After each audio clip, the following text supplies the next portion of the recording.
Bonjour à tous les passionnés de MMA. Bienvenue sur la chaîne LNG21, les nouveaux gladiateurs du 21e siècle.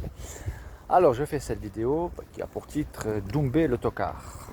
Parce que en fait je suis en train d'écouter les différents podcasts depuis le début de la carrière de Doumbé en MMA, et à chaque fois c'est le même discours qui revient, c'est-à-dire premier combat. Le premier combat, je crois qu'il n'était pas très connu, mais quand il a combattu contre Title Chai, il y en a qui ont dit ouais, Doumbé, on va voir ce que ça va donner, parce que là, il a affaire à quelqu'un qui combat en MMA, et Doumbé vient du kickboxing, ça va être un test pour lui, etc. Bon, il a gagné contre Title Chai. Après, il y a eu Florent Burillon, il y en a qui ont dit ouais, Florent Burillon, là, ça va le mettre en difficulté quand même à Cédric Doumbé, parce que Florent Burillon, il maîtrise quand même le sol, mais c'est pas très connu, mais ça va quand même être un test pour Doumbé. Et puis, on connaît les résultats. Doumbé a été un Burillon. Puis après, ce que je disais, c'est qu'après, par rapport à Title Child, je disais, ouais, c'est pas la bonne catégorie. Title Child, il vient de la catégorie en dessous. Donc c'est normal que Doumbé ait gagné. Passe à Burillon, on dit, ouais, c'est normal parce que Burillon, c'est pas un nom. Ok. Bon, après, il y a eu Paweł Klimas, le Polonais, qui a gagné des compétitions de grappling en Pologne, etc. Là, ça va être un vrai test pour Doumbé. Là, on va voir vraiment ce qu'il vaut, etc. Résultat, il a éteint Paweł Klimas. Et du coup, Paweł Klimas n'était plus un test, c'était finalement un tocard. Donc c'était normal, il a battu, c'est pas un bon, c'est personne, voilà. Ensuite, il y a eu Jordan Zebo qui vient du MMA Factory avec des compagnons d'entraînement qui sont costauds, Nassourdine, Baki, Cyril Gann, etc. Bref, il vient d'une team connue. Donc là, ça va être un vrai test pour Doumbé, parce que Jordan Zebo, c'est pas n'importe qui. Il a cassé une cage, il a pris un gars, il l'a jeté par terre, il a explosé. Les gars tout en muscles, le gars il est impénétrable au trash talk, etc. Ça va être un vrai test pour Doumbé. On va voir ce qu'il vaut, etc. Voilà. Résultat, il a été en 9 secondes. Et du coup, après, ouais, Zebo, c'est normal. Il est trop jeune, il n'a pas d'expérience, il n'est pas bon. Enfin voilà. Du coup, à chaque fois, c'est censé être un test. Et à chaque fois qu'il éteint, voilà, finalement, après, on décrédibilise ses adversaires. Maintenant, c'est la grande hype autour de Baki. Ça va être un vrai test. On l'entend, ça va être un vrai test, etc. Bon, moi, dans mon pronostic que j'ai fait dans ma précédente vidéo, j'ai expliqué que pour moi, Baki n'a absolument aucune chance. Voilà, j'ai expliqué pourquoi, etc. Mais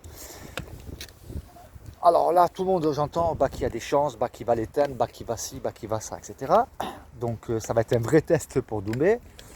Voilà, le problème qu'il y a, c'est que quand il va l'éteindre, après ça sera Baki, il n'était pas si bon que ça, Baki finalement il a combattu personne.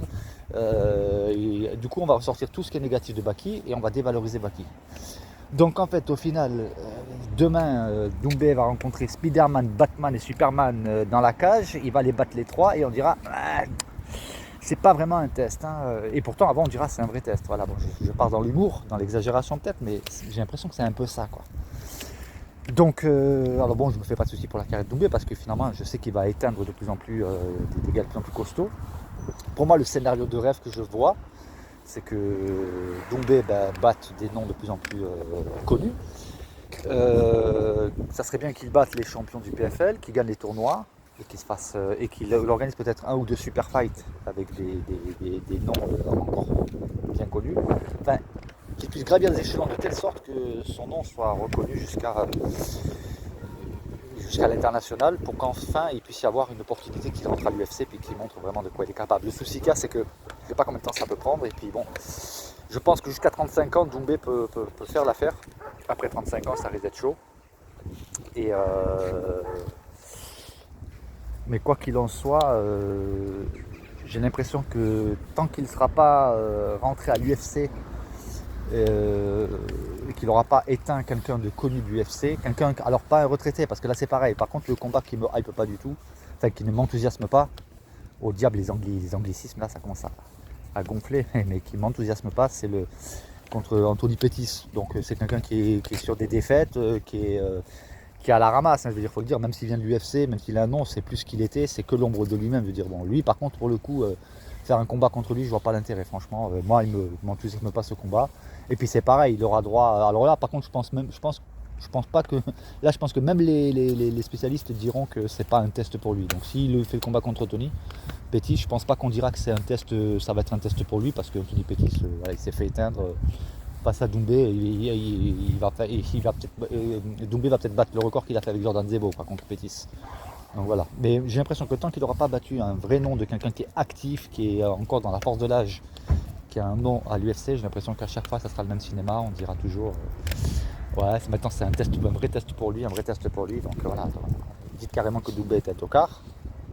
Mais à un moment donné, il faut être honnête, il faut arrêter de dire à chaque fois que c'est un test.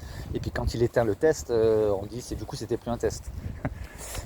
Donc voilà, j'avais vraiment envie de faire cette vidéo parce que franchement je trouve que c'est injuste, je trouve que c'est gavant, je trouve que c'est pas professionnel à chaque fois de tenir un discours de ça va être un test et au final quand il éteint le combattant en face de lui, du coup on reconnaît pas qu'il a réussi à passer l'étape, quoi. On dévalorise le combattant d'en face. Donc voilà, rendez-vous maintenant, je suis impatient de ce combat contre Baki. Bon, mon pronostic c'est KO premier round. Franchement, si déjà Baki dépasse le premier round, alors après je peux me tromper, mais alors dans ce cas je ferai une vidéo où je ferai mon mea culpa, mais pour l'instant franchement je vois pas Baki dépasser le premier round. Bon, j'ai fait un pronostic plus détaillé dans ma précédente vidéo. Donc voilà, dites-moi ce que vous en pensez en commentaire. Donnez vos avis, n'hésitez pas. Alors la chaîne elle est jeune, vous voyez, je ne fais pas de tapage médiatique pour faire connaître la chaîne, mais bon, petite participation de ceux qui regardent. Si vous voulez faire connaître un peu la chaîne, merci de mettre un pouce bleu et de partager, de faire connaître au moins une personne et que chaque personne essaie de faire connaître souvent, histoire de voir si la chaîne elle décolle. Ça serait sympa en tout cas. Voilà.